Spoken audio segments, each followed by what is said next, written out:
Good evening, everybody. Thank you all for coming tonight. It's a good turnout. Let's begin with a prayer. In the name of the Father, the Son, and the Holy Spirit. Amen. Heavenly Father, we thank you for this day. We thank you for clearing the clouds and opening the doors for us to be able to be here tonight. We thank you for your Son Jesus, who came to show us a way that we could not find on our own. I thank you, Lord, for those who are here tonight that have found that way in you, especially Melissa and her family and all those that she comes in contact with. Lord, I ask you to bless her and to bless her family, not just her immediate family, but her Freedom House family. Amen. That they may always be here to serve you and to serve the needs of those who are afflicted with the disease of addiction. Lord, the enemy is powerful, but he's not more powerful than you. That's right. And he's here to destroy and to shut this down, but Lord, this is of you, and we thank you for this. Lord, I ask you to inspire us tonight as we come here to hear the story of this family and how each was affected by Melissa's addiction. I thank you, Lord, for showing us the hope that we can have. And I thank you for your presence here. We invite you into this place. We ask all this in Jesus' name. Amen. Amen. Father, the Son, and Holy Spirit. Amen. Melissa came here with her family about 2 years ago, we figured out. Those of you that weren't here then, I think at the time she probably had just a few houses, sober living houses.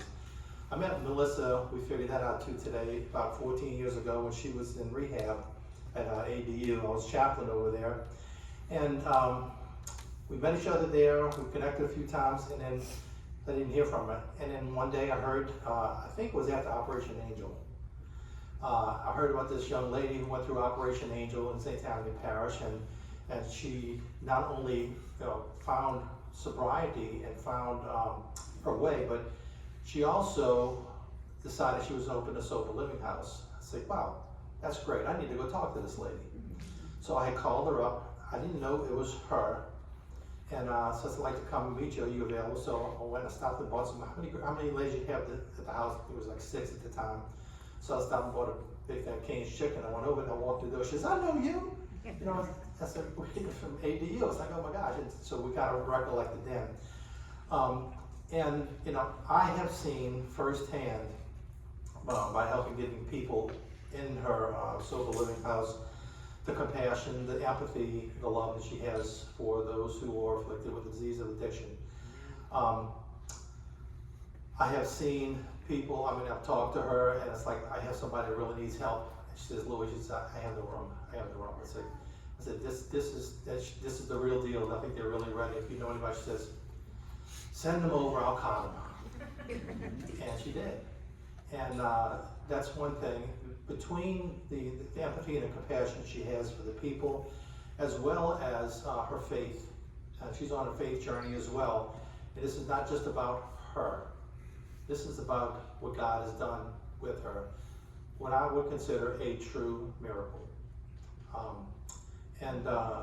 Her family is here tonight to share their stories of what they went through during the time that she was going through a full-blown addiction, and the fears that they experienced, and the loss of hope at times. I'm not going to take any steam away from them, so what I'd like to do now is to turn it over to Melissa, and then you can take it from there, and as people want to interject, they can do that as well. Okay, so I'm going to just put the mic here. You can interject whenever you want, okay? You start it off. Okay, I'm gonna tell a little bit about my story, but I'm gonna keep it brief so that way you're able to hear from everybody else. My name is Melissa, and I'm a grateful recovering addict. And I say recovering because the journey never ends. There's not a day that goes by that I can't remember who I was, forget who I was, in order to keep going. I can never forget that pain. I had an amazing childhood. My dad was a police officer, my mom was a teacher, we went to private schools, we went on vacation every year, we had a dog, like typical childhood. My sister and I were the only two. She's 15 months younger than me. We were best friends, we did everything together. Drinking was something that came, I guess, kind of early in life. my dad drank, my mom never drank.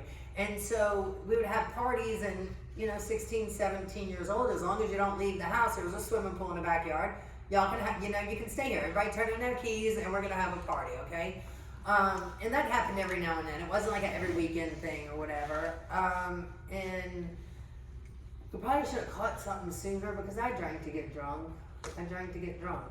All during high school and college. By the time I started hard drugs, I was like 29 years old. And I'm gonna back up a little bit. But before that, I had only smoked pot like 5 times in my entire life. I think I tripped on acid maybe 2 times in high school or something like that. I wasn't a drug person. I mean, we socially drank. It was acceptable though. I remember ever since I was a little girl, I always wanted to help people. Like, I just wanted to help people. And I didn't know how. I knew I was never going to be a doctor. I was never going to be a nurse. I wasn't smart enough for that, okay? And I knew it wasn't going to be, I didn't like blood. We weren't doing any of that, right? And I remember going to my dad right out of high school, when I graduated high school. I'm like, Dad, I want to go join the Peace Corps. Like, that's what I want to do. And he told me you have to graduate from college, and then you can go join the Peace Corps. Well, in between, I get pregnant with him, and then when I graduated from college, he was in my belly. So I met Roland. This is the father of my children. This is not my current husband. My current husband is out of town, but this is who went through the bad part. So he is the father of my children and one of my best friends. And we met when I was 19 and he was 32 years old. And I remember my dad had me in the living room for about 3 hours one time, like throat up against the wall in there, tell me you won't see this man again. And after about 3 hours, I was tired of fighting, so I'm like, okay, I won't see him anymore. And that was probably like August, and in December, I had to tell him that I was 4 months pregnant with Lee, right? So yeah, not only am I still seeing him, but I'm pregnant with his kid. Oh, that was not any fun. That was not any fun. Let me tell you how I did that. We were in college, right? Me and Michelle. Roland was there. I had my aunt set up to tell my mom at the exact same hour that I had my dad, who was in Missouri at the time or something like that, his best friend tell him, right? So I'm far away from both of them, and I find out like that, right? My dad calls me and says, I will take care of you, my grandkid, but I'll never meet him as long as I live, right? Now they're best friends too. I have a really, really good father of my children, y'all. He has been with me through the worst. He has bought my phone back from the drug dealer every time it needed to be bought back. When I snuck out the house in the middle of the night and had my keys on my car and my debit card, he came and picked me up wherever I was 3 days later when I called him. He's never taken my kids away from me. When I went to Teen Challenge, we weren't even together anymore, but I went to a year-long faith-based program, and every other weekend he brought his kids up there to see me, and he didn't have to do that. And even when I got out of Teen Challenge, I was like, I guess I'm gonna go to my mom and dad's. He's like, no, you're gonna come help raise your kids. And we lived together for years, separate bedrooms, nothing romantic, but we were able to raise the kids together. And it was a beautiful thing. He was my biggest enabler though too, y'all. Biggest enabler, would do anything to keep me off, get me off, give me some more and I'll stop, and he's going to get the more, right? And I think he learned a lot. We actually have a son now. It's his biological son, but our son that is struggling now, and I think my addiction has taught him a lot as far as how to have healthier boundaries and stuff. So if you know somebody that was on drugs or you yourself was on drugs, I did the dirt. Whatever you did, I did it. You know what I mean? I don't want to get into all of that. My kids are sitting next to me. But it wasn't pretty, it wasn't nice. I did what I had to do for a piece of crack, y'all. I was a crackhead, okay? And whatever I had to go do for that next hit, I went and did. Out there for weeks and months at a time, living with a drug dealer. I just don't want to glorify that part of my story very much, but I did it. And I was in and out of treatment, and I couldn't figure out why I could not beat this thing. And I went to Operation Angels. There was a police officer that kept stopping me in Covington over and over and over again and wouldn't arrest me. And he said, will you please go to the police station? We can get you help. And I guess he Googled like my name or Facebook stalked me or something, because he would bring up Liam and Landon saying, where does Liam and Landon think you are right now, right? And I'm like, how do you know my kids? But I didn't care neither, though. I was high. And I kept going on the waiting list at ADU again at this time. But the day before it was time for me to go, I would dip on out of there. And Roland's getting so mad at this point. He's just done. So this cop keeps stopping me, and I go home, and I'm like, but don't be mad, because they have this program called Operation Angels, and if you go there, you don't have to wait for a bed, you just go, right? They're gonna find you a place to go. And so he said, okay, we're leaving in the morning and you're going. And I'm like, oh crap. So I left again that night, and I left for 7 days. I'd never left for a total of 7 days without calling anybody, checking on kids, whatever. So when I came back, he had everything packed, and he's like, get in the car, we're not, And it was Liam's first, y'all, I'm a football mom, and I was vice president of the Booster Club for years at the playground. Like, we lived and breathed ball. And it was Liam's first senior year of high school football game, and I said, let me go to the game and I'll go. And he said he don't want you at the game. So that was hard. And so I left. So I missed his first 4 senior year football games because I was in treatment, and that was really hard. So I went and did this treatment center, and they're like, you're gonna go to sober living. And I'm like, that's for people that don't have a place to go. I have a place right back to go to, And they're like, no, it's not. I'm calling my dad, and he's like, no, you're not going to live with those kind of people. And I'm calling Roland, and he's like, no, you gotta come home, right? And I'm praying, and I'm thinking, I'm like, but y'all, I have to do something different. 30 days does not work for me. The year at Team Challenge didn't work for me. It worked for about 9 months, but it didn't work. And so I said, I'm gonna go to the sober living for 30 more days. So I went for 30 days. Well, after 30 days, you were allowed to come back home and visit your kids. I couldn't come home for that first 30 days after treatment. And I came back home, y'all, and this complete dark cloud just came over me when I pulled into Covington, when I got off the exit. My heart started pounding, my hands started sweating. I was like, it's not time to come home yet, And I went there, and I was really upset because I wasn't even chancing sleeping there with them. They came and got a hotel room in Baton Rouge. We still had a little family weekend together or whatever. But it was not time to come home. And this was like October. I said, let me get through the first of the year. Lots of people relapse around that time, right? Let me get through the holidays, and I'm going to stay. I wound up staying an entire year in sober living, okay? 3 weeks into it, I was a house leader, and then when I left that year later, I was with the Grove, and they only had 2 sober living houses when I moved in with them. And when I moved out, we had 8, and I'd helped them open all of those houses. I found my passion there, right? So in this meantime, I'm talking to Dad, and I'm like, Dad, I know what I'm doing with the rest of my life, finally, right? I have a degree in marketing, never used it, but now I know what I'm doing with my life. So great idea, I'm a year sober, and at this time, it was Liam's, he's getting ready to go away to college. So it was the summer before he left to go to college, and he was going away to college, so I wanted to be home that summer. So I started looking for a sober living house here, and all they have is Oxford. And I am not bashing Oxford by any means, but if you came from where I come from, you don't go to Oxford, okay? So I was scared to go to Oxford because I knew they were way more lenient. They let guys sleep in the houses, and spiritually, that's not where I was, right? Spiritually, I wanted to get better, not worse. So Oxford saves a ton of lives. I believe in their program. It just wasn't for me. So I call my dad, I'm crying. And I'm like, I don't know what to do. I don't know whether I should go back to Roland's house or stay up here until I can find what I'm looking for, right? I really wanted to be home with Liam that last summer. And my dad said, I got your first $10,000, go find a house, because we had been talking about this. And I was only a year sober, y'all. And I had to drive to Kenner, and they opened a bank account with $10,000 in, and they give me the checkbook and a debit card too. And I'm like, are these people stupid? Like, what are they thinking right now, right? It didn't cross my mind to go use, but I had done taking money out of their account and stolen Camden money and you this, that, and the other. And I mean, all of a sudden, they're just going to give me, a card with $10,000 on it, right? So I thought they were really crazy for that, but it all worked out. So on November 15th, which I think is tomorrow or the next day?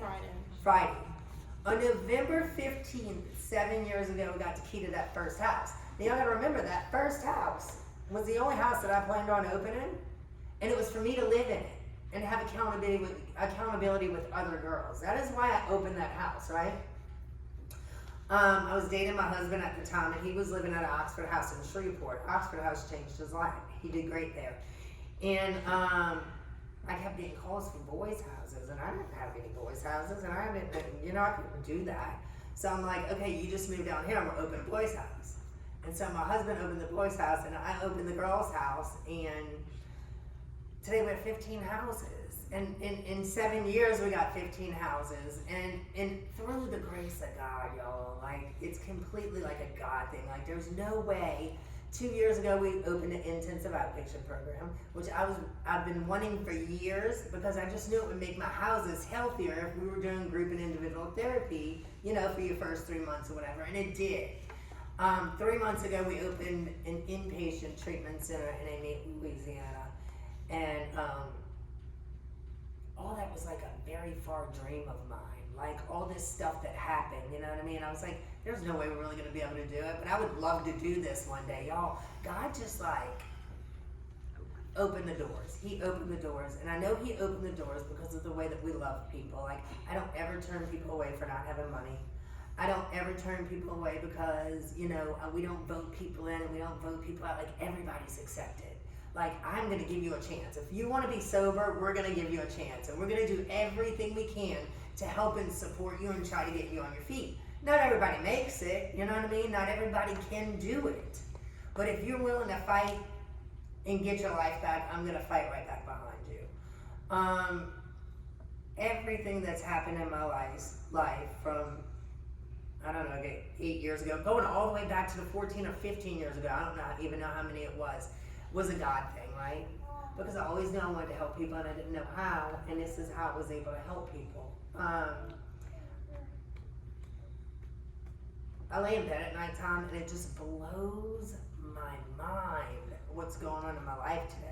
Like, when we opened IOP, I had to hire a doctor. Y'all, I interviewed a doctor, and we hired a doctor. And I'm like, what are you doing? Like, you don't even know the first thing about anything medical, but we did. We hired a doctor. And I had a say-so in it. And I was like, what? And I remember that day, like, vividly. I looked at my husband, and I was like, we just hired a doctor. You know what I mean? That's just, it's insane. It's insane. If you think about where I came from and where I am today, it could be nothing but God. Okay? And beyond that, like, my verse to stand on is Acts 16:31, because it says, believe in the Lord your God, and you'll be saved, you and your whole household. And y'all, when I tell y'all, my kids go to church with their girlfriends, and my sister's even in church, and even better than that, her husband is in church, and nobody thought that would ever happen. And in my family, and like, everybody is just like so connected today, and it was a long, hard road to get where we are today, but every second was worth it. One of the 9-step promises in the AA Big Book is, I will never regret the past or wish to close the door on it. And when I tell y'all, I don't, not one day of what I went through would I take back. Not one moment of what I went through would I take back. But I wouldn't. It didn't say that was their promises. That was my promise. Right. And I wouldn't take anything back, because it made me who I am today. It gave me the heart that first of all, it gave me the relationship that I have with God today. That's first and foremost, right? I would never have the relationship that I do with God without everything that I've been through. And I'm just grateful, y'all. I'm grateful. I know I put my family through hell. I really, really did. You'll hear a little bit different side of their story, but that's mine. So awesome.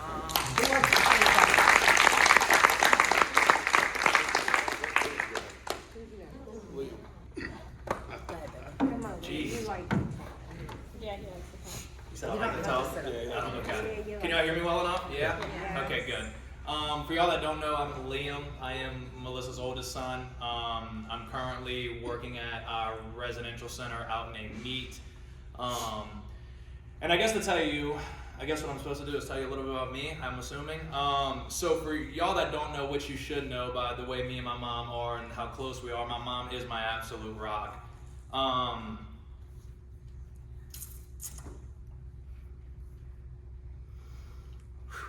I don't talk about this often, but I talk about it with her. Yeah, it was. I guess to bring it back to the first time that I remember anything, and I'll tell you it like it was yesterday, and again, I only know it from my side, but I probably found out my mom was in recovery or in her active addiction at about the age of 9. And I guess it's a little bit different talking about it in a place like this, because normally when I'm running groups at the residential center, it's super easy and it just flows and it just comes, right? But I guess in a spot like this, it's a tad bit different. I was 9 years old, and for y'all that do know John Curtis, that's where I went to school at back in the day before I moved to Covington, before I got shipped up there, is what I like to say. Kenner is where my home is at, and that's where it'll always be. But at 9 years old, it was one morning, I was in the 6th, 7th grade, and I was going to school one day, and just like any kid, right, I'm walking out the door, and they used to have to bring me to John Curtis, right, because John Curtis has its own like little private bus line, and the only way you could do that is if you could pay for it, and we didn't have the money to pay for a private bus, you know, so like I got brought to school every day. And my grandpa stops me at the door and he says, Liam, you're not going to school today. And for any body in the 7th grade, you're like, oh my God, this is the greatest day of your life, right? Like normally you're like begging to like stay home. It's like, hey, I want to stay home today. I'm sick. They're taking your temperature. They know you're lying, but you're going to keep lying anyway because you're trying to stay home. But I remember it like it was yesterday. I was in the 7th grade and I was on my way to school. My grandpa said, you know, change your clothes, put your book bag up. He said, your mom's in addiction. We're going to find her, we're going to break both of her legs, and we're going to make sure that she never walks again. That was my solution. That was it, and I'm telling you, like, as much of a joke that is, that's exactly how my 10-year-old self found out about this lifestyle my mom was living. And I think the reason it was so difficult is because truly my mom was with me every step of the way. Obviously, for y'all that know, this is Landon, this is my little brother, and he was like my dad's best friend, right? That's just the way it was. But then at the end of the day, I was my mom's best friend, and that's kind of how it went, right?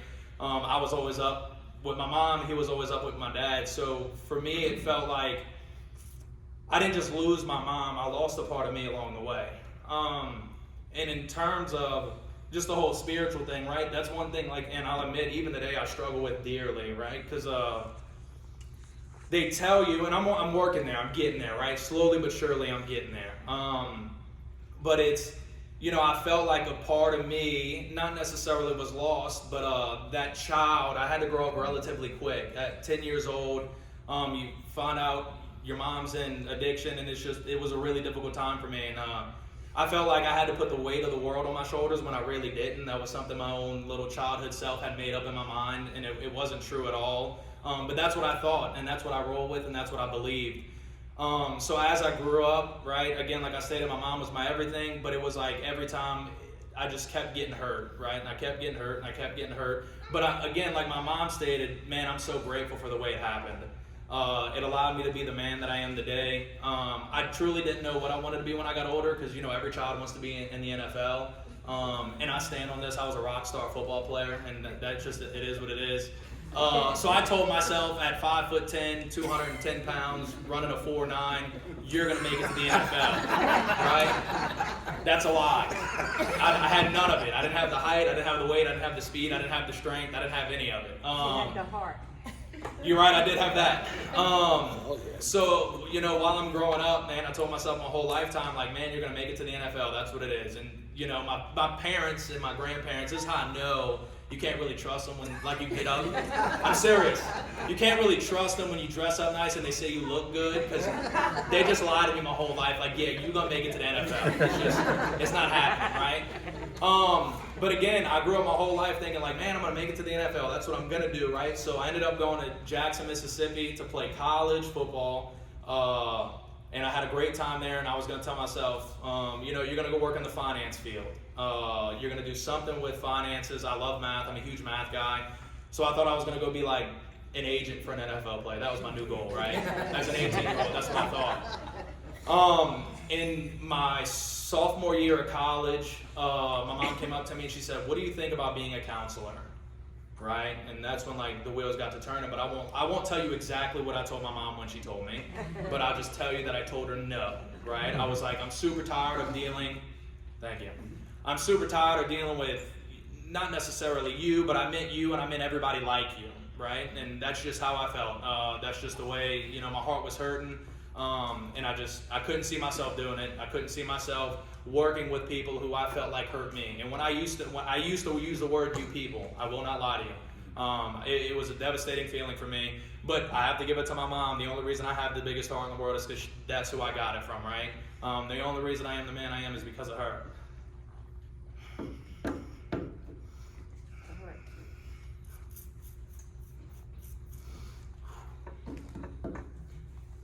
So, just like my mom does, she kept on going, and she kept on pushing.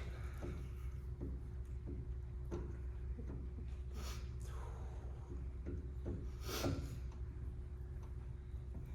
gonna take it, Landon. I got it, I'm good. You good? I'm not a crier.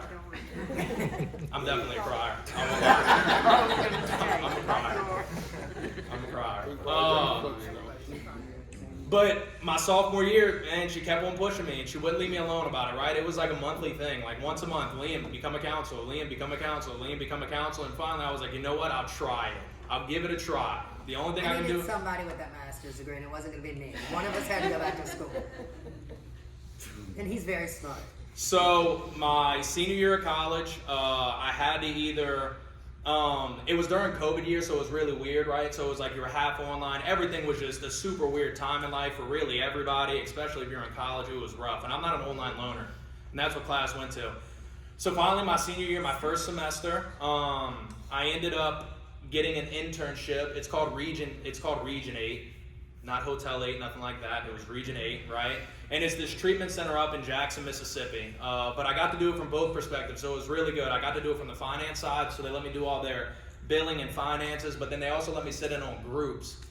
And man, let me tell you, they had this counselor, and I totally wish his name, because when I graduated with my master's and I passed all my tests, he was the first one to tell me congrats from 4 years ago. Man, I wish I knew his name. But I went and sat in his groups, and he had nothing to do with addiction, right? Again, he told me his backstory, but he loved them unconditionally, right? He loved them with everything in him, and you could see the passion in his eyes, knowing nothing. And here I am, this 19-year-old kid, like, what am I doing in here? These are the exact people I hate, right? Because I truly believe for the longest time, I won't lie to you, that addiction was a choice and it wasn't disease, right? And I stand on that, and I'll never lie about the way I felt prior. But man, when I sat in this group and I seen how bad these people were hurting, something just clicked, right? Like something inside of me just clicked, and it was the greatest click I could have ever had, and I'm so happy it happened to me. The guys in my master's program, the place I did my internship at, it was just phenomenal. So I ended up graduating my senior year during the COVID year. We all had to sit 6 feet apart. We all got our diplomas. It was weird.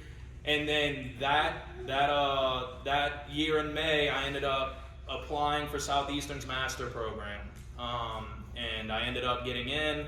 I guess the teachers loved me enough and like my charisma, because I'm pretty sure it wasn't my grades, because let me tell you, kids in masters, they're smart. I used to go sit in some of the classes and I'd be like, what am I doing in here with these people? I have no idea. But I went through the program, and I want to give a huge shout out for y'all that know the Grove. The Grove was the first one to not necessarily give me a chance as a counselor, but they gave me the first chance as just getting my foot in the door. I was there with Mr. Neese and Mr. Ryan Felder. They were the ones that hired me. They allowed me to work in admissions, but I truly didn't get a feel for the counseling stuff until I got into my internship in my master's program, and I started working at I was an intern at Woodlake.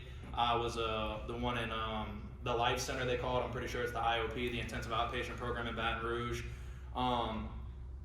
And they gave me another shot, man, and they were all really, really phenomenal counselors there. I got to learn a lot from them. And it's one thing I abide by that they taught me is they said either you sink or you swim, and that's the way the counseling world works. And so sure enough, as this little intern, 20 years old, not knowing much about counseling, they just started throwing me in groups, and they said, save yourself. And sure enough, that's what you had to do. And I'm super happy they did it that way. And then the IOP opened up. My mom and them were like, come on, it's your turn, let's go. And ever since then, I've been a counselor, and it's just been one of the greatest blessings. I mean, I've met so many people. It's just so cool, especially from my perspective. I'll tell you this, starting out as like the IOP counselor, and you get people when they're at the most brokest, like most vulnerable spots, right? 9 times out of 10 just coming out of treatment. Here they are in IOP with a month sober, the world's kicking them in their face. They don't know what to do, but you're there to help them every step of the way. And it's been one of the greatest blessings I've ever been able to encounter. I think it's so great to see group members. For instance, I have a couple group members, without using their names, that are currently my coworkers, right, at the residential center. And I think it's just beautiful to see the transition they have made from, okay, month one, I don't know what I'm doing with my life. A year later, I know exactly what my purpose is. And like I told y'all in the very beginning when I started talking about this, I struggle with God religiously, right? Because it's like, they tell you in terms of the Bible, just let go and let God, right? You hear that a lot. And here I am, and the people I was supposed to be able to trust, I felt like I couldn't. Now you want me to trust something that I can't see, right? But now I realize He put me through all of this to make sure that when I got in this field and when I was able to do what it is that I was able to do, that I was able to touch those and help those that needed it, right? All because of Him, not because of me. I'm just a little vessel along the way in order to help somebody out. And I think, I don't know, I have it tattooed on my chest, but I don't know if I'm going to remember it because I'm just all over the place right now. I think my emotions are just out of whack. That's what happened. But my favorite verse, and it was me and my mom's favorite verse, especially when she was in her addiction, it was Jeremiah 29:11. For I know the plans I have for you, plans for a hope, plans for future, plans to prosper you and never to harm you. And that's something I've lived by today. Me and my mom have to work through a lot of things, right? Because like I told you, she's not just my mom, she's my everything. And she and I have been able to make tremendous strides in our relationship. I'll tell you this today, and I'll say it even in front of my dad, as much as I love my dad, she's my greatest friend, right? Even at 25 years old, when I'm sick and I'm not feeling well, I call my mom. When me and my fiance get in an argument, guess who I'm calling? My mom. My kids aren't listening, I'm calling my mom, right? So it's just been, I won't lie to you, as much as she says she put us through things and as emotional it can get to talk about when it's not in a counseling perspective, man, I'm so grateful for the way that life went. I'm so grateful for the things that I went through. I'm so proud to call her my mother, and I think she's probably one of the greatest things that ever came down from heaven.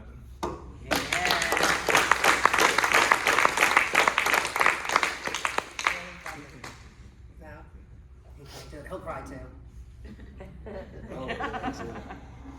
I'll go. What's not next? Dad, yeah. Alright. Just leave it. Just I talk. don't really have much to say, so you can take up my time. You want to No. talk about all the time? I'm gonna keep it short and sweet. We got the greatest family in the world, thank God what we had today. Melissa said she wouldn't change anything in life. I would change a lot. But we stayed up many nights thinking she was gonna die. I even talked to her mom and said, this ain't gonna end well. One day we're gonna be burying her. That's how we felt. Things were so bad that, she'd come home and she looked like a skeleton. She wouldn't eat for days. And, in the rehabs, I don't know how many, we quit counting, but it was 6, 8, 10 rehabs that she went to. 12, 14? We 12 or 14. we try to count, Including we inpatient. lost that, so. And I tell a lot of parents that's in here and they say, we got a great daughter, but it took a lot of work for her to get where she's at now. So don't ever give up on your kids. It's a tough job, even the people out there with the addiction. Just because you fall down ain't no reason why you can't get up and brush yourself off and try again. Because eventually it's gonna take. I got a little nephew in here, probably never been clean 3 days in his life, and he just got a 6-month chip here.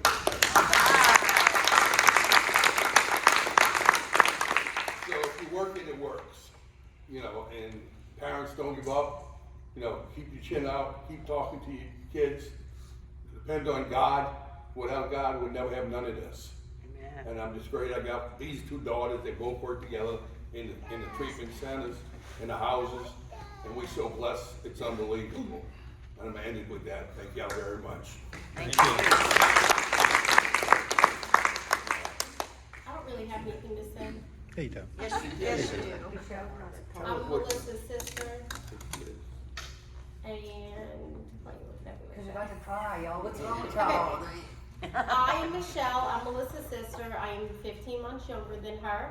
We have been best friends our whole life. When she was in addiction, we weren't really best friends. She hated me. She I was did. the hardest on me. I did. If I got sober, it took 4 or 5 months before she would talk to me. Everybody else would talk to me immediately, but she Why? Because like Liam, the weight of the world was on me. Liam and Landon lived with me Roland worked out of town for a while, and so Liam and Landon lived with me for what, a year? About a year year. or two? And I had my own 2 children, so I was raising 4 kids, and I would get angry with her because I'm doing homework and have 4 kids on 4 different sports teams and 3 different schools and, running around like a chicken, and she was out getting high. and then she would just come back, and it was just like, she wanted to just sweep it under the rug like it didn't happen. I wasn't supposed to be mad at her because she was back. So, you know, it was definitely very hard, and, you know, having the kids up at night, they would go sneak the cordless phone back in the day and blow up her phone all night long, calling her and crying and calling. I'd have to like hide the phones at night because I knew she wasn't gonna answer, but they were determined to try and get in touch with her. So it was very hard on everybody, but I agree, it couldn't have ended any better than it did. We're, you know, best friends again. We are business partners, even though I still sometimes want to beat her because she doesn't listen, but she is, you know, she has the biggest heart of anyone you will ever meet, and you can ask anybody, the biggest heart you'll ever meet. Gives the best hugs. If you ask Melissa what is one thing you can say about Melissa, they're gonna say that she gives the best hugs because she is a hugger. I'm not a hugger. But yeah, I mean, we have 15 houses, and it is a difficult job. Still, I am the strict person, and Melissa is the, Hugger. hey, can they come back, please, one more time? They have a do not return list, and I let them come She back breaks all the the do not time. return list. And look, they all yell at me. I have 2 other business partners, and they all yell at me. I said, it'll be all right. They'll get She'll over send it. a message and say, can so-and-so come back? And I'm like, Melissa, they've been here 17 times. They are not gonna get it. And she's like, remember, it took me 17 times, they might get it this time. And then next thing you know, she texts me, so-and-so's going to this house. Like, she doesn't take no for an answer. She is going to give all, and I'm all about chances too, but we just, you know, I was never in her situation, so I see it differently than her. But yes, we don't turn anyone away. If you want 62 chances, we're your people, because we're gonna give it to you. But yes, so, you know, I'm very grateful to be your sister and to walk this life with her, even though we walked through a lot of misery first. It is great, you know, to see what God has done in our lives. I did not go to church for many years. Growing up, I did, and then again, for that big time span, I wasn't very faithful either because I was angry, I was stressed out, I was tired. Again, I had the weight of the world on me, and Melissa would come back and get sober and be like, come to church with me, come to church with me. How can you go to church? You were just high last week. Like, no, I'm not going to church with you.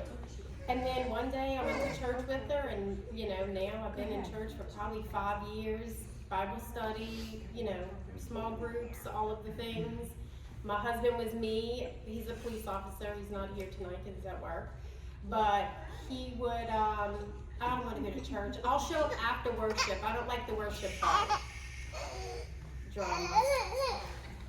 And now my husband comes to church every Sunday. We do small group together every Wednesday. So without God, you can't do anything, but with God, you can definitely do anything. That's right. So. Thank you, Michelle.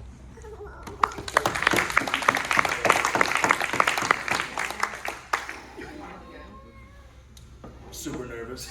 I won't lie to y'all. Very nervous. Everybody. I don't remember much from Melissa's addiction as far as whenever I was in my childhood. If Liam was 10, when it happened, I was 7. The only thing that I can have a recollection of was if Melissa went on a 3-day binge, she would come home, sleep for 72 hours, and she'd have us feed her chocolate or something without moving out of the bed. Yeah, she still does that. Poor Mark. The first time I found out was, I don't know how old I was, but I remember Liam walked into Mom's bedroom and told me, and I was still 10. I didn't know what to do at the time.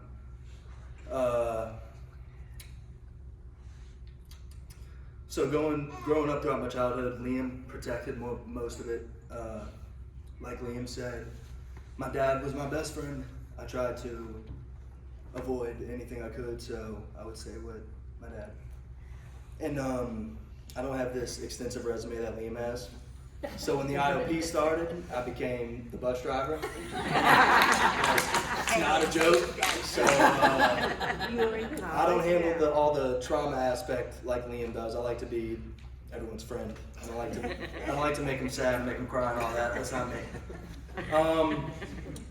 So I now work in the intake department, the admissions department at the new 28-day facility.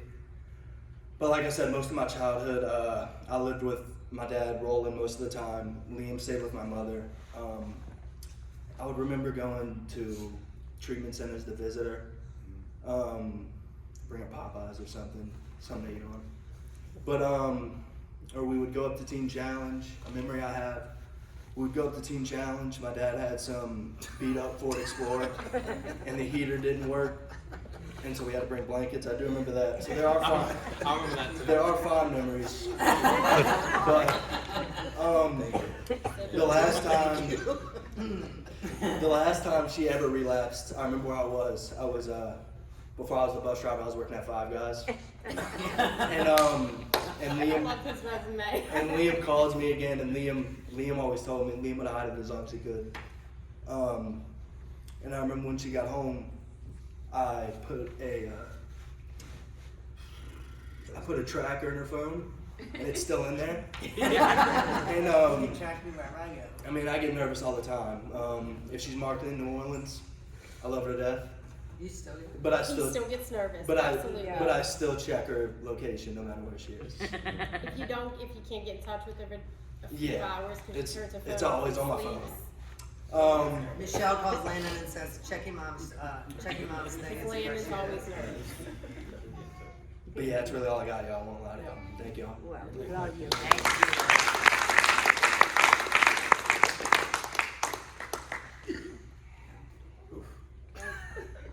Yeah. So I'm Roland. Every time I do this, I break down. So. Yeah. I'm a former Marine, former police officer, and I was the enabler for her. Because you love her.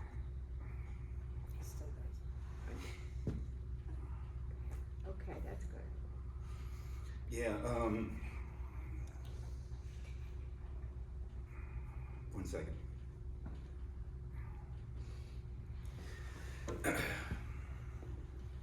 He doesn't cry often, so this is great. Just to let y'all know. Just to let everybody know. Yeah. I enabled her because of the kids. Well, I'm not going to blame my children, but you know, they would come to me and, you know, Dad, where's Mom? She coming home? She's going to die. Where's she at? And she would text me, and I would know where she's at, so I'd go pick her up. Let her come home, eat, drink, sleep. I'll take care of you, and 3 days later, she'd be back out the door. You know. She called me up 3 days later. I do the same thing, just over and over and over. And I think the last straw was she gave her car out for crack. She gave it a brand new car. It was actually Grandmother. her grandmother's car that passed. She willed it. Miss Dodd willed it to Melissa.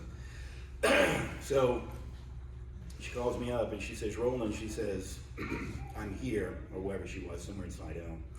She gives me directions, and I go to pick her up, and she looks like shit. She's got some shit sundress on, excuse my language, some sundress on that's just dirty and funky, no shoes on. I mean, she just looks, I don't know what she looked like. So I get her in the car, and she's like, I don't know the exact details, but she's like, Roland, let's go find my car. So I'm like, okay, let's go. So we're looking everywhere in the hood, the ghetto, whatever you want to call it, wherever the drug places are, and we can't find it. So I'm getting pissed, and I'm like, the kids are worried about you. I told the kids I had them, so I'm like, Melissa, we're leaving, we're going, I'm done, I'm just tired, I'm sick of all this shit. So she says, Roland, let's go look in one more place, and I'm like, okay. And she takes us down this dirt road. I mean, this road, it goes from, you know, beautiful pavement to rocks to sand to, I'm like, we're gonna get killed back here, you know, because I could see where we're going. So Melissa sees a car down the road, and I'm telling you this because this was a final straw for me. This is what I gave up on. So I'd block her car in, like I've done it numerous times. I would block her car in to make sure that that person or whomever had it couldn't leave, and I wasn't moving. The car was coming back home with me. So, but this time was a little bit different. The area we were in, I just sensed that it was dangerous. I sensed that, you know, I could die this go around. So we park, and Melissa's high. I think she had to have been high because what she was saying to these two guys, we should have both been killed. So she's yelling at this house, and these two gigantic dudes come out the house, and she's just dropping N-bombs everywhere. You know, what are you doing with my car? Just going, and I'm like, we're gonna die here. And I'm like, I'm not joking. I'm like, we're gonna die. So one comes to my side of the car, and then Melissa is yelling at this guy, and I think I'm gonna have to get out the car. So I used to carry my gun on me, but I didn't have a gun at the time, so I stick my hand under my seat to make this guy pretend that I had a gun. So I'm assuming that may have worked, I'm not sure. What Melissa was saying to these two drug dealers, they should have done something to her. I think I'm gonna die today, right? So something happened where they didn't hit Melissa, they didn't attack us. Melissa gets them to get everything out the trunk of the car. They pull 2 assault rifles out the trunk of the car and pistols. Wow. You know, and when I see this happen in my mind, I'm like, I'm not gonna die. I'm not gonna leave my kids alone.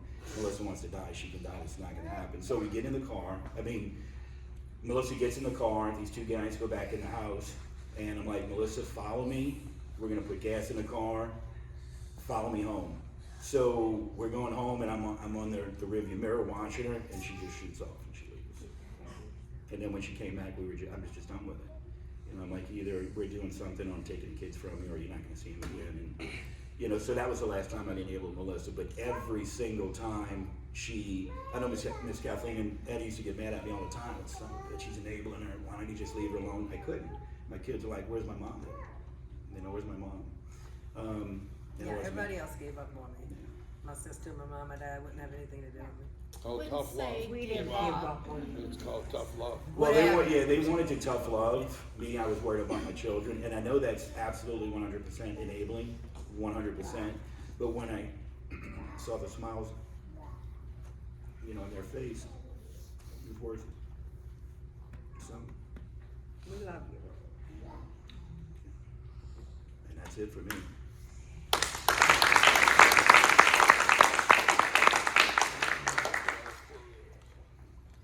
This is a very uncommon ending for families that suffer with someone with an addiction. So now that we are where we are, why don't you tell everybody about Freedom? You told us about Freedom House, and what about True Freedom and about the crisis Oh yeah, team? True Freedom Recovery. Right. True Freedom Resource Team is what it is. We have a Facebook group of people on Messenger, and if somebody calls and needs help, somebody's going to get them, no matter what time of the day it is, no matter where it's going. We have about 50 people in that group message, and we try. If you're a part of that, please stand up. Tammy, Eddie, you two. This is like a very small this is a very small group of them, but y'all, we kill it. Like, we work on this team, and if somebody calls and they need help, like, people's phones ringing in the middle of the night till somebody answers, if somebody sees it, you know? And that I'm really proud of. And we just get them wherever they need to go, whether it's detox treatment. Sometimes we got to bring them to a house overnight, and the girls and guys in my house love to help those people, you know, and we just love on them. In my houses, they know that the newcomer is the most important person on earth. So we're going to treat them like kings and queens. They're going to have everything they need, and if you need to call me to go get it, I'll go get it. But they're going to have shampoo, conditioner, food, they're going to have toiletries, they're going to have whatever they need. If usually the people in the houses are all put stuff together, you know what I mean, and make sure that person has what they need so they can. But if not, they know, call me. Like Michelle, I'm going to call Michelle and make her do a Walmart order, whatever house it's at. They're going to have what they need. They're going to be comfortable. They're going to feel loved, y'all. They're going to feel like they're the most important person on earth, because at that moment they are. Yeah. At that moment in that house, they are the absolute most important person that's in our world. And our world has about 150 people in it, okay? At sober living in IOP. True Freedom Recovery Center is an intensive outpatient program. It's 3 hours a day, 3 days a week. We have it from 9 to 12 on Monday, Tuesdays, and Thursdays, or 6 to 9 on Monday, Tuesdays, and Thursdays. So a daytime class and a nighttime class, so we can work around people's schedules. And it's doing amazing. And then we just opened, like I said, the 28-day treatment center. I need help there. If you know anybody struggling, please give me a call. We just opened it about 3 months ago, and it's about halfway full. And we wanted to do a really slow opening, but we are ready to kind of get more people in there, and I'm doing my best for myself. So if anybody wants to help, hey, share my number. But like I said, it's all God ordained, God, y'all. Every part of this is just God showing up and God showing out. Because I'm a crackhead, you know? Like, seriously, like, I'm a crackhead. And God pulled me out of that, but the people that He placed in my life to run the positions that they run, because these two kids, what they do in that treatment center, I have no idea what they do, right? I have no idea about UR or billing, or I own these things and I have no idea, and I don't have to know, because God put such trustworthy people in my lives. Like, my job is still to go, a couple of days ago, give hugs. A couple of days ago, it took me 2 hours to talk to this guy from out his backyard. Like, I get to do that still, you know what I mean? Nowhere is it expected to be me to do a whole lot more than that, besides go get people and try to love them until they can love themselves. And that's what God called me to do, and everybody knows that, and so that's what I get to do all day, every day. And it's the biggest blessing that, like, find your purpose, y'all. For you guys that struggle, find your purpose, because, and it's really us, anybody that struggle with drug addiction or alcoholism or anything like that. Where's my phone? Can I have my phone, Mom, if it didn't die yet? There was something I read the other day. There's something I read the other day, and I took a picture of it. No, it's real short. It says, thought I took a picture of it.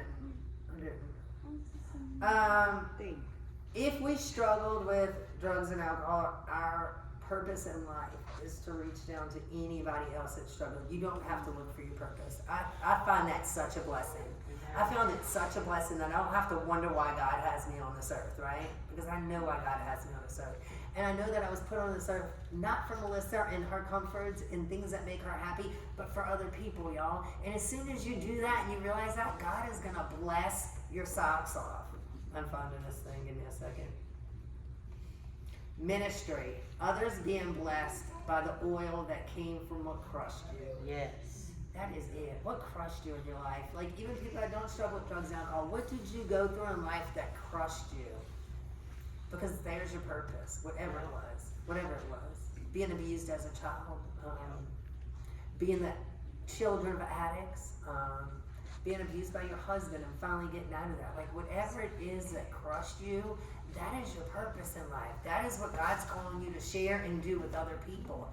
And not to have to worry about that. Like, I often think, if life would have went like I wanted it to, I got this degree in marketing, right? I'd probably still be with Roland if I wouldn't have screwed that up. And I have the best husband in the whole wide world. I'm so grateful I screwed that up, okay? Because I wouldn't have my husband now. Sorry. But I have the best husband in the entire world, and I am so grateful that everything went exactly like it was supposed to go.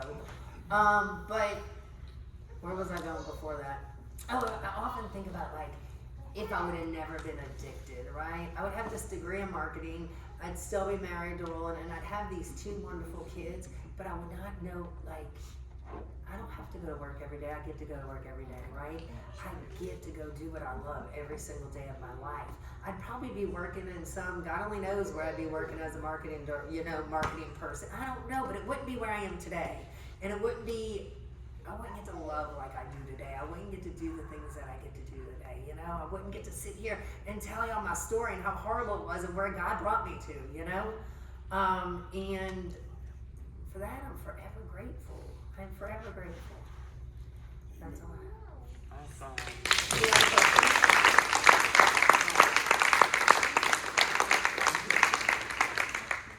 Anybody have any questions or anything? Go ahead. I do. Roland, right? Yes. You know, you said that you enabled Melissa, right? Mm-hmm. You at least took her off of that street for a minute, an hour, 2 days, and sacrificed your children to see their mother the way she was at that time. But you helped her tremendously. because she could have taken that last hit, that last blow, whatever she was doing at the time, and got killed, and the next thing you're gonna get a phone call from the sheriff or the police department saying, your wife is dead, your children have to go through that now. So don't ever regret taking your wife off that street, knowing, and I know you're crying, I'm in that situation right now with a loved one, and it's hard every single day, and I fight with that every single day, and it's just him and I together doing that, but I would go through fire to get him off the street just for that 1 second. I've been there, I know. They've come around and he goes, Mom, get the F out of here now. He was protecting me because I was trying to protect him, and he calls me Mama Bear. But he knew that if I would have stayed 1 second longer, that I would have got hurt. Just like you were in the position with the drug dealers and all that. I never saw him getting a confrontation with them, but they were there and they were in the midst. And if I wouldn't have left, no telling what would happen. So I commend you for doing that. I mean, I brought him groceries. They cooked me dinner in the house where they lived, that rundown, nasty house. Come have, like Mother's Day dinner or whatever. He burnt the food. We cooked it, everything is like so. But it's a blessing just to have that. Even if we call it enabling, and I know this one right here in the front row, you're enabling that boy, you're enabling that boy. Yeah, I'm talking about you right there. But Yeah, we should anyway, look in- so, But here's my thing with that. I probably would have got help way sooner.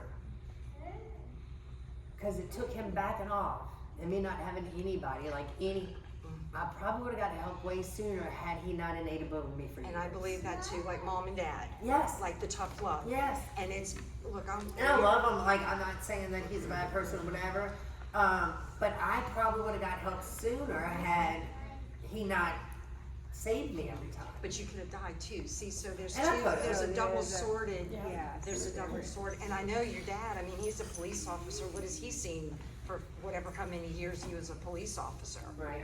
Looking at people OD'd or whatever and maybe come, oh, that's my daughter. And it's like devastating. And my dad would have been the same way. Yeah. I mean, it's just, it's hard, but you gotta just, What I have recognized, and I'm sure a lot of people here have recognized, how many unsafe places that we have been to, unsafe for our own self, to try to help somebody, and realize later, it's like, how am I still alive? Why did I put myself in that circumstance? And it's because you love them, but then you have to find that balance between, okay, I can't subject myself to that. They have to find their own way. And it's not the same for everybody. It's difficult. When am I helping and when am I enabling? It's a very fine line. It is. Each person has to make the decision. Like I lost a stepsister, and AA, Al-Anon, is really written by AA, and they would put a blanket on somebody and let them sleep it off. If you put a blanket over a heroin addict, they might not wake up. And so it's not, enabling. Like there's all different levels to it, but each person has. Anyone that I talk to, I say you have to make your own decision. And if you are so crazy that you cannot take care of yourself and you're hurting yourself, maybe that's time to step back. Because it is a decision for each person, but anyone that is in those situations has to make it. Because if someone dies, they have to sleep on that pillow and they have to play with it alone, with God and themselves. But thank y'all for sharing your stories. it's a great story. And you guys, the kids and your children, it's a I mean, blessing. come on, look what God did. What's that? I said, come on, look what God did. Yeah, amen, girl. I have a question. Yes, My ma'am. question is for Lynn and Landon. I was gonna say Tristan. What would you say to kids who are going through that with their mothers and fathers right Good now? question. I mean, I know you said you counsel the older generation and the young adults, but do you have the opportunity every now and then to talk to children? No, I don't, and I think that's one thing that I'm very passionate about. The issue is though, long story short, before you get your licensure, like your actual LPC, you're just a provisional counselor, meaning you're counseling under somebody. So in terms of my jurisdiction, I can only go depending on what my clinical director says, who is Chuck. And because our policies are 18 and above, I don't necessarily get the, but what I have realized, and I think children, okay, it won't be a long story short. I'm gonna give you like what I got. Here we go. So from my counseling perspective, from everybody that don't know, I love counseling, and my favorite thing to counsel is all sorts of trauma. So that could be sexual trauma, physical trauma, it could be anything along those lines. Like, that's my forte. That's what I tell people, at least. And I counsel from the aspect of what I like to call the inner child. Meaning, even when I counsel adults, I oftentimes revert back to their inner child, meaning that 8, 9, 10, 11-year-old child inside of them that's been hurt repeatedly, right? Not even by somebody from addiction, but I've noticed a lot of people, especially in the recovery world, whether their parents are in addiction or not, right, that oftentimes those of us that have had parents that deal with addiction, they deal with a lot of abandonment issues, right? Feeling like it's all my fault, right? That's what I used to think a lot. For the longest time, I used to think my mom's an addict because for some reason I'm not good enough. And again, this was the younger me, not the me today. So I think if I had any words of encouragement and I couldn't actually sit down and counsel a child for multiple days on end or whatnot, whatever that may be, I think I would tell them from my perspective, it's not your fault. I think I would tell them that your parents do love you. I think I would tell them that you are great just the way you are, and you don't have to be any other way in order for your parent to come back. I would make them see it from a way that they understand that they never did anything wrong, right? And their parent never did anything wrong. It's just the aspect that their parent's going through a really hard time right now and they can't seem to figure it out, but it has nothing to do with them. I would let them know that they're loved. I would let them know that they have people like me and Landon who are willing to support them and, you know, help them in whatever way, shape, or form. But I think, you know, that's one thing us children as addicts believe is it's, for some reason, it's my fault when it never was. And that was something I carried for the longest time until I met my clinical director, who's Chuck. So every time I think I'm a good counselor, then I have to look at Chuck and say, maybe I'm not that good, because he's a really good counselor. He blows my mind. Funny story, it's not. But he's the only one that I've noticed when it comes, because I went and seen a couple counselors before, and none of them were really, really good. And it's kind of difficult to find a really good counselor when you're a counselor. It's just weird. You want somebody that's just like you. And Chuck is just like me, man, and he's been able to ask me some questions that absolutely made me break down. And it's just that, man. It's the fact that, you know, I think all addicts and children struggle with, you know, a complex of something's wrong with me. I'm the reason why. Nobody loves me, when at the end of the day, everybody loves you, you know? And I tell my group members this all the time, from a vice versa perspective. Your kid doesn't hate you, your kid's just tired of being hurt. They love you so much, they've been hurt so many times. It's not hate, it's just a form of disassociation. I have to disassociate myself so I don't get hurt again. And it's the exact same way. Your parent doesn't hate you, they love you. They're just going through a really difficult time right now. Thank you. Absolutely. Thanks everyone.